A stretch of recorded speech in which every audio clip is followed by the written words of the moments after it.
తాకట్టులో ఉన్న బంగారానికి తక్షణ విముక్తి. ఈ రోజు మార్కెట్ రేట్ క్యాష్ మీ చేతిలో. శివ గోల్డ్ కంపెనీ, మీ నమ్మకానికి మా హామీ.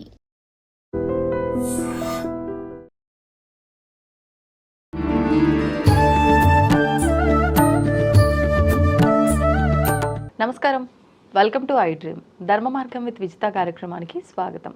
ప్రస్తుతం మనతో పాటు ఉన్నారు శ్రీ జగదాంబ త్రిశక్తి పీఠాధిపతులు బ్రహ్మశ్రీ బెనారస్ గురూజీ. ఇప్పుడు వారితో మాట్లాడదాం. నమస్కారం అండి. శ్రీమాత్రే నమః. మనకి శ్రావణ మాసంలో వచ్చే శుక్రవారాలు చాలా విశేషమైనవి. ముఖ్యంగా ఆడవాళ్ళందరూ ప్రతి శుక్రవారం కూడా చాలా చక్కగా గడపకి పసుపు రాసుకోవడం దగ్గర నుంచి వాళ్ళు పసుపు రాసుకోవడము, ముత్తైదులకు వాయనాలు ఇవ్వటము, పూజ చేసుకోవడము, హడావిడి మామూలుగా ఉండదు. అయితే ఏ రకంగా చేసుకోవాలి శుక్రవారాల పూజా విధానం అంతా కూడా, ఏ రకంగా చేస్తే అమ్మవారి అనుగ్రహం ఉంటుంది? సర్వమంగళ మాంగళ్యే శివే సర్వార్థ సాధకే శరణ్యే త్రయంబకే గౌరీ నారాయణీ నమోస్తుతే. చక్కని ప్రశ్న ఇది. ఈ శ్రావణ శుక్రవారం సహజంగా మనం ఈ వరలక్ష్మీదేవి యొక్క పూజ కూడా ఈ శుక్రవారాల్లో శ్రావణ మాసం 2వ శుక్రవారం మనం వరలక్ష్మి పూజ చేస్తూ ఉంటాం. సో చాలామంది ఏంటంటే ఈ వరలక్ష్మి వ్రతం ఆ రోజు కుదరకపోతే ముందరగా చేసుకుంటాము, తర్వాత 3వ వారము 4వ వారము ఇట్లా పెట్టుకుని చేసుకునేటువంటి ఒక సంప్రదాయం ఉంది, చేసుకోవచ్చు చక్కగా. అది కాక మీరు లక్ష్మీదేవి కింద మనం చాలామంది చేసుకుంటూ ఉంటాము. ఇక్కడ ప్రాతకాలం లేవాలమ్మా.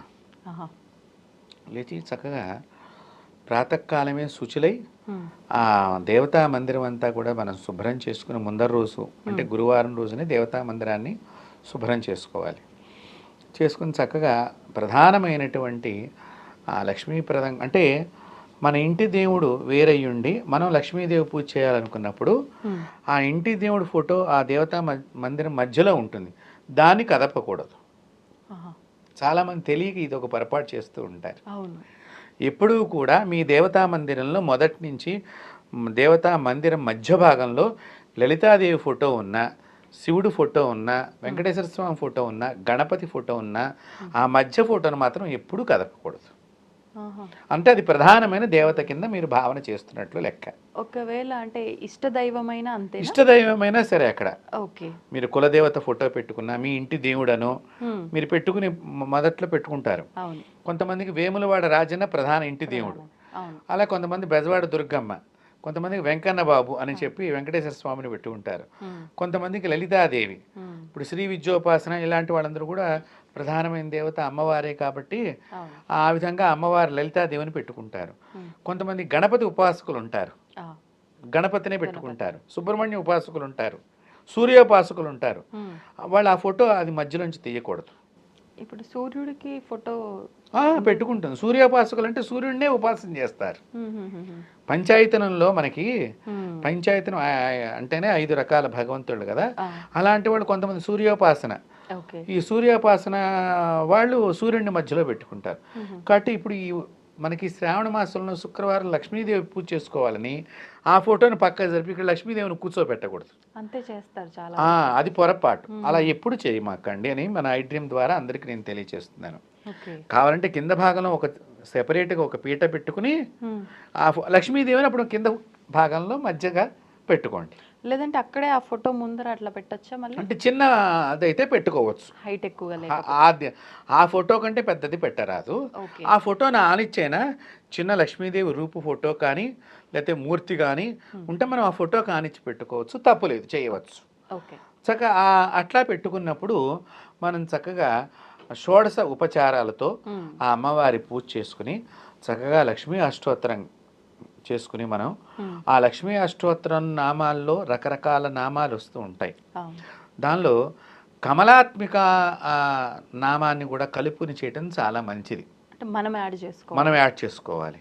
కమలాత్మికాయ నమః అనేటువంటిది మామూలుగా ఈ లక్ష్మీ అష్టోత్తరంలో ఈ నామం కనిపించదు.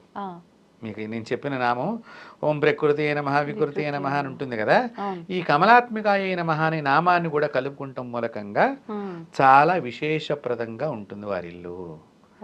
శాంతం కలుగుతుంది, ఇంట్లో అశాంతి తొలగిపోతుంది, స్థిరమైన లక్ష్మి ప్రవేశం కలుగుతుంది. ఈ కమలాత్మక నామాన్ని చేయటం మూలకంగా స్థిరలక్ష్మి కలుగుతుంది. ఆ లక్ష్మీప్రదమంగా మనం ఆ అష్టోత్తర పూజ చేసుకుని చక్కగా అమ్మవారికి మధుర ప్రసాదాలు నైవేద్యం చేయాలమ్మ. మధుర ప్రసాదాలు అంటే తీపి. మనం ఇక్కడ పాయసాన్నం కానివ్వండి, చక్కెర పొంగలు కానివ్వండి, లడ్డూలు కానివ్వండి, శనగపిండితో తయారు చేయబడినటువంటి స్వీట్స్ ఏవైనా కానివ్వండి పెట్టడం మూలకంగా అమ్మవారు చాలా సంతుష్టురాలవుతుంది. ఎందుకంటే ఆ శనగలు కూడా మనం ఇంట్లో ఇప్పుడు అందరూ తినాలి ఈ మాసంలో, శ్రావణ మాసంలో. అందుకనే శనగల్ని వాయనం కింద ఇచ్చే ప్రక్రియ అందుకునే పెట్టారు. కాబట్టి చిన్నపిల్లలు శనగలు తినమంటే తినరు, పెద్దవాళ్లే కొంచెం ఇబ్బంది పడుతూ ఉంటారు. ఏవో 4 శనగలు వచ్చినాయి, ఏవో రతం రోజున అని చెప్పి 4 తెచ్చి కొంతమంది పోపు పెట్టి చక్కగా విత్తనాలు మొలకెత్తితే అవి షుగర్ పేషెంట్లు విత్తనాలు మొలకెత్తితే తింటామంటారు, కొంతమంది పోపు పెట్టుకొని తింటారు. ఇదే ఇట్లా చిన్నపిల్లలు కూడా తినేటట్టుగా ఈ స్వీట్స్ అయితే చిన్నపిల్లలు బాగా ఇంట్రెస్ట్గా తింటారు. కాబట్టి పూర్ణాలు, బొబ్బట్లు ఇవి చక్కగా నైవేద్యం పెట్టి అమ్మవారికి ఎవరైతే నైవేద్యం, ఈ కమలాత్మిక నామాన్ని కనుక శ్రీ కమలాత్మికాయై నమః అనే నామాన్ని 108 సార్లు జపం కూడా చేయటం చాలా ఉత్తమం. అవునా? అంటే ఇది గురువు ద్వారా తీసుకోకపోయినా మనం చేయవచ్చు. ఇప్పుడు ఇది నామమంత్రమే కాబట్టి మనం టీవీ ముఖతా కూడా చెప్పవచ్చు నామమంత్రాన్ని. శ్రీ కమలాత్మికాయై నమః అని చక్కగా చేసుకున్నారనుకోండి, వారింట్లో ప్రశాంతత వర్ధిల్లుతుంది. ముందర అందరికీ కూడా ఒక రకమైన గందరగోళం పరిస్థితి చాలా ఇళ్లలో కనిపిస్తోంది నేటి సమాజంలో.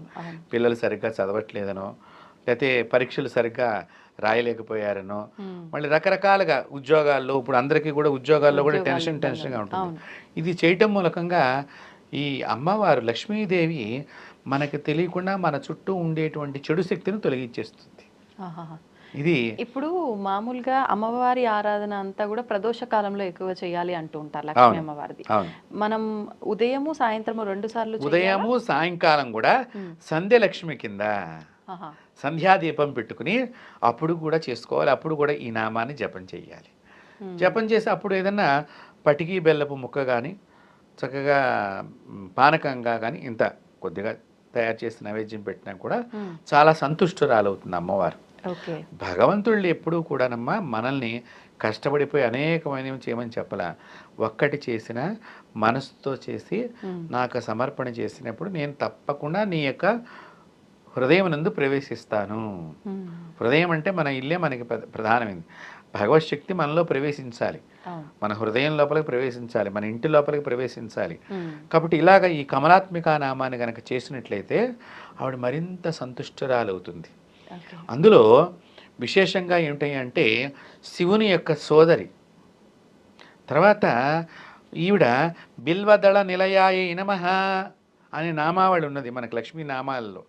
శివుడుని మనం బిల్వదళాలతో అంటే ఆవిడ వెళ్ళి కూర్చుందట ఆయన పాదాల దగ్గర. నేను ఎప్పుడు అంటే ఒక అన్నగారిని ఎంత గొప్పగా తను భావన చేస్తోంది అని చెప్పడానికి. కాబట్టి అలా నేను ఎవరింట్లో ఉంటే వాళ్ళ ఇంట్లో శివుని యొక్క ఆశీస్సులతో ఇంకా వర్ధిల్లుగాక. కాబట్టి ఇక్కడ బిల్వదళాలతో కూడా ఉంటుంది, బిల్వదళాలతో తప్పకుండా. అయితే ఇక్కడ బిల్వదళాలతో పూజ చేసేటప్పుడమ్మా సోమవారం రోజున బిల్వదళాలు కట్ చేయకూడదు చెట్టు నుంచి. మృత్యుదోషం వచ్చినంత పని అవుతుంది. అలాగే ఏకాదశి రోజున కూడా త్రుంచరాదు. తులసి దళాలు కూడా తుంచకూడదు ఏకాదశి రోజున. చాలామంది తెలియక లక్షపత్రి మేము ఏకాదశి రోజున చేసామండి, ఇవాళ కోసుకొచ్చేస్తాం మొత్తం అంటారు, కానీ అలా కొయ్యకూడదు.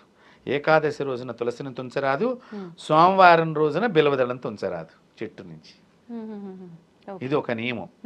ఇలా పెట్టుకుని మనం చేసినట్లయితే ఆ లక్ష్మీదేవి ఆ పరమేశ్వరుని తీసుకొచ్చి అన్నయ్య వీళ్ళని కాపాడన్నట్టుగా అమ్మవారు ఎప్పుడూ కూడా శివుని అనుగ్రహం తీసుకుని మన ఇంట్లో ఐశ్వర్యాన్ని ఇస్తుంది. ఇప్పుడు బిల్వదళాలంటే ఒక చిన్న డౌట్ అండి. ఈ మధ్యకాలంలో చెట్టు కనిపించి మనం కోసుకొచ్చుకోవడం తక్కువే, ఎక్కువగా అన్ని కొనుక్కోవడం. కొనుక్కున్నప్పుడు ఒక 10 ఆకులు ఉన్నాయి అంటే 8 ఆకులు ఒక ఆకు వెళ్ళి అంటే విరిగిపోవటము, 3 ఉండాలి కదా, 3 లేకుండా 2గా ఉండడం, 1గా ఉండడము, లేదు ఆ ఉన్నాయి కూడా కొంచెం అటు ఇటుగా చిరిగిపోయినట్టుగా ఉండటం, అలా ఉంటున్నాయి. నిజంగా అవి పూజ చేయడానికి కూడా మనసు ఒప్పదు, అయినప్పటికీ ఇంకా తప్పక చేస్తూ ఉంటాం. అసలు ఫలితం ఉంటుందంటారా? ఫలితము అనేటువంటిదమ్మా మనకు అది మారేడు పత్రం కింద మనం భావన చేస్తున్నాం కాబట్టి తప్పు లేదు. మార్కెట్లో దొరుకుతున్నాయి ఆ విధంగా. మరి వీళ్ళని మనం ఎంత దూరం పరిగెత్తించగలుగుతాం? పరిగెత్తించలేం కదా. అందుకనే పూర్వం ఎప్పుడు కూడా ఇళ్ల చుట్టూ పవిత్ర వృక్షాలు నాటుకునేవారు. ఇప్పుడు ఇళ్ళు లేవు. మనం గతంలో కూడా ఒక వీడియోలో చెప్పాం, అవును, ఇది అపార్ట్మెంట్స్ కూడా ఈ బిలవ చెట్టు వేసుకుంటే చాలా మంచిది, అవును, ప్రకృతి అంతా మీ చుట్టూ రక్షింపబడుతుంది. ఇప్పుడు ఏమైంది, ఆలేట్ పిచ్చి పిచ్చి క్రోటన్ చెట్లన్నీ వేసుకుంటున్నారు, దీనివల్ల ఎలర్జీస్ వస్తాయి మనకి. కాబట్టి మనం అందుకునే కదా మనం గతంలో కూడా చెప్పుకున్నాం. కాబట్టి ఉన్న దొరికిన దాని మీద దృష్టి కంటే కూడా భగవంతుడి మీద దృష్టి పెట్టి, నాయన నీకు సమర్పణ చేశాను, నాకు దొరికిన బిల్వపత్రం ఇదేను అని చెప్పి మనం పెట్టినప్పుడు శివుడు తప్పకుండా తీసుకుంటాడు. ఇప్పుడు ఈ బిల్వం కూడా కొంతమంది ఇలా పెడతారు, కొంతమంది ఇలా పెడతారు. ఎలా పెడితే ఎటువంటి ఫలితం? ఇక్కడ ఇలా పెట్టాలా అలా పెట్టాలని శివుడు మనల్ని చూడడం, ఎలా పెట్టామనేది చూడడం, నీ మనసులో నేను ఉన్నానా లేదా అనేది చూస్తాడు. కాబట్టి ఇలా పెడితే మంచిది అంటే ఆకుని బోర్లు ఇచ్చినట్టుగా, లేదా ఆకుని ఇట్లా పెడితే మంచిది అనే దాని మీద మనకు అసలు దృష్టే అవసరం లేదు. ఓకే, అంటే కొంతమంది రివర్స్ లో పెడితే ఆరోగ్యము, ఇలా పెడితే ఐశ్వర్యము, ఎలా పెట్టా ఏదో ఒకటి వస్తుందిగా మనకి ఫలితం శివుడి దగ్గర నుంచి మంచిగా వస్తుంది కదా, కాబట్టి అలా చేసుకోవచ్చు. కాబట్టి ఈ లక్ష్మీదేవిని చక్కగా ఈ నామాలతో, కమలాత్మిక అనేటువంటి నామం కూడా కలుపుకొని మనం చేసుకుంటే చాలా శుభాలను ఇస్తుంది. ప్లస్ ఇప్పటి నుంచి కూడా కొంచెం అనారోగ్య పరిస్థితులు వచ్చే కాలం కూడా ఉంటుంది కాబట్టి మన ధనము ఆ విధంగా ఖర్చు కాకుండా ఈ అమ్మవారు చేస్తూ ఉంటుంది. అంటే ఆరోగ్యాన్ని ఉంచుతుంది. అనారోగ్యానికి పెడితే చాలా ఇప్పుడు ఖర్చు అవుతుంది కదా, అలా అవ్వకుండా ఆవిడ మనల్ని కాపాడుతూ ఉంటుంది ఆరోగ్యప్రదాయినిగా. కాబట్టి ఈ యొక్క నామాన్ని కూడా కలుపుకొని చక్కగా ప్రతి శుక్రవారం చేసుకోవచ్చు ఈ పూజ, కుదిరినటువంటి మాతృమూర్తులందరూ కూడా.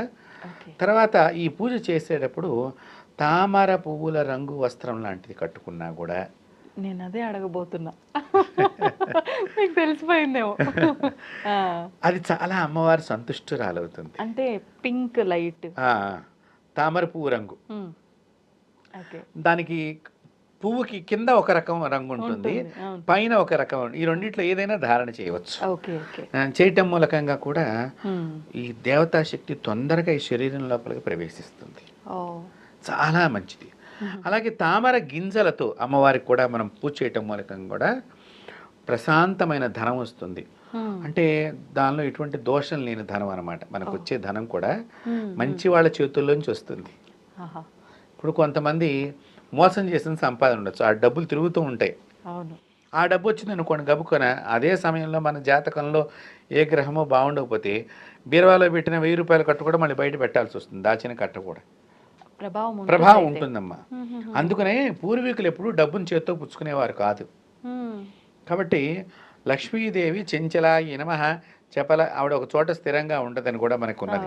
కాబట్టి వచ్చినటువంటి డబ్బుని పసుపు నీరు చల్లి పూర్వకులు దేవుడి గదిలో పెట్టేవాళ్ళు, ఒక నిద్ర చేయించేవాళ్ళు, కొద్ది రూపాయలు పక్కన పెట్టేవాళ్ళు దాని నుంచి తీసి, అది ఎప్పుడన్నా ఎక్కడికైనా గుళ్ళో వెళ్ళినప్పుడు మనం వేద్దాము అన్నట్టుగా. కాబట్టి అందుకనే మొత్తం కూడా ఎప్పుడు కూడా మీకు వచ్చిన, నేను ఇంకొక విషయం మీరు చాలా ఇప్పుడు అడిగిన దానిలో ఒక మంచి అర్థం ఉన్నది. మీకు నెల నెల వచ్చే జీతాన్ని మొత్తం మీరు ఇంట్లోకి వాడకూడదు, చాలా తప్పు అలా వాడితే. శాస్త్రపరంగా కూడా వచ్చిన దాన్ని సగమే వాడాలి, మిగతా సగాన్ని 2 భాగాలు చేయాలి. ఒక భాగాన్ని మనము సత్కార్యక్రమాలు చేయటానికి, అలాగే ఎవరికైనా సేవ చేయటానికో, ఏదైనా దేవాలయం వెళ్ళటానికి ఉపయోగించుకుంటానికో, దానం ధర్మం చేయటానికి ఒక పావు భాగాన్ని వాడాలి. ఒక పావు భాగాన్ని ఎప్పుడూ కూడా నువ్వు భద్రంగా దాచిపెట్టాలి. చూడండి.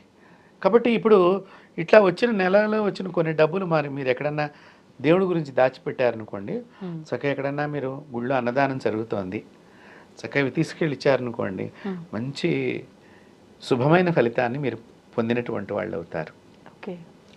ఎక్కడో రోగులు ఉన్నారని తెలిసింది, పేద రోగులు, అయితే కొంతమంది ఎవరెవరో పాపం ఇట్లా ఉన్నారు, రోడ్ల మీద పడిపోయి ఉన్నారు, వాళ్ళకి ఏదైనా అన్నం ప్యాకెట్ ఇద్దామనో మంచినీళ్ళు ఇద్దామనో ఎండాకాలం అనిపించింది, ఈ డబ్బును ఖర్చు పెట్టండి, భగవంతుడు హర్షిస్తాడు చాలా.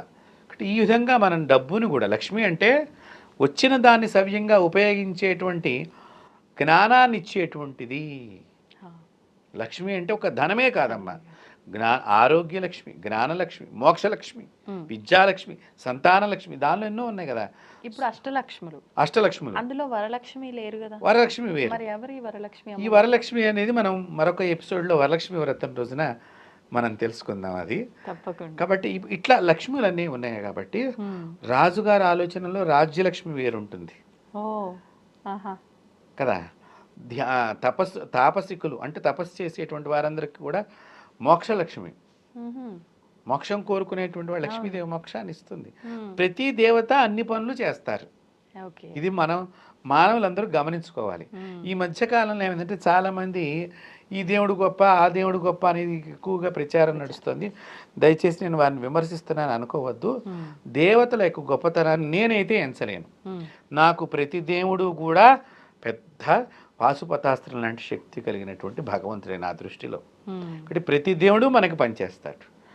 దేవతని మనం మనసు పెట్టి ఆరాధన చేసే దానిలో మాత్రమే ఉంటుంది తప్ప చాలా చక్కగా వరాల్ని ప్రసాదిస్తారు ప్రతి భగవంతుడు కూడా. అలాంటి దానిలో తొందరగా భక్తులకి దగ్గరగా ఉండేటువంటి దేవతలు ఈ లక్ష్మీ దేవత తొందరగా భక్తులకి వశం అయ్యే దేవత. ఆవిడ ఈ యొక్క నైవేద్యాలు చేస్తూ ఇలా కనుక మనం పింక్ కలర్, నేను తామర పువ్వు రంగు వస్త్రాన్ని కట్టుకుని కనుక చక్కగా చేసినట్లయితే మీ ఇంట్లో వచ్చిన ధనము స్థిరంగా ఉంటుంది, కొత్త ధనము ప్రవేశిస్తుంది ఇక్కడికి. కాబట్టి ఇది లక్ష్మీ పూజని మనం శ్రావణ మాసంలో కనుక చక్కగా ఇలా 5 వారాలు 4 వారాలు మీకు కుదిరినన్ని రోజులు చేసుకోవచ్చు. ఆ రోజున ఉపవాసం ఏమైనా ఉండాలండి? ఉపవాసం అంటేనమ్మా పూజ అయ్యేంత వరకు మనం ఏదన్నా తీసుకోకుండా ఉండి పూజ అయిన తర్వాత అమ్మవారి ప్రసాదాన్ని తినాలి.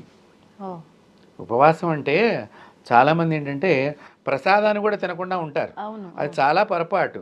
భగవంతుడికి పెట్టిందని నువ్వు తీసుకోకపోతే భగవంతుడు బాధపడుతున్నాడు కదా. ప్రసాదం కింద కొంచెం తీసుకోవచ్చు. ఇంత బుట్టడు తినకుండా అంత తీసుకోవచ్చు ప్రసాదం కింద. కాబట్టి అది ప్రసాదం తీసుకోవాల్సింది, తప్పనిసరిగా తీసుకోవాలి. ఉపవాసం ఉన్న రోజున గుళ్ళో మీరు వెళ్ళి అది ఏకాదశి అనే ప్రసాదం పెడితే 2 మెతుకులన్నా మన నోట్లో వేసుకోవాలని శాస్త్రం చెప్పింది. తప్పు లేదు, దానికి దోషం లేదు. కాబట్టి చక్కగా అలా చెయ్యండి. అందులో లక్ష్మీదేవి అందరూ ఆవిడని స్వీకరిస్తేనే ఆవిడ ఆనందపడుతుంది. కాబట్టి చక్కగా పూజ చేయండి, కడుపు నిండా భోజనం చేయండి. ఏదైనా మీకు చేతనైన సహాయం, మంచి సహాయం పేదవారికి చేయండి. లక్ష్మి స్థిరంగా మీ ఇంట్లో ఉంటుంది ఈ శ్రావణ మాసంలో. చాలా సంతోషం అండి, ధన్యవాదాలు. నమస్తే. And for more videos, please subscribe to iDream. Please subscribe to iDream. Please subscribe iDream. And please subscribe to iDream. For more videos, subscribe to iDream. please like, share and subscribe to the channel. Congratulations, iDream. Subscribe to iDream. Subscribe to iDream. So subscribe to iDream Media. iDream ki iDream team andarki huge congratulations. Please subscribe iDream Media. Please subscribe to iDream.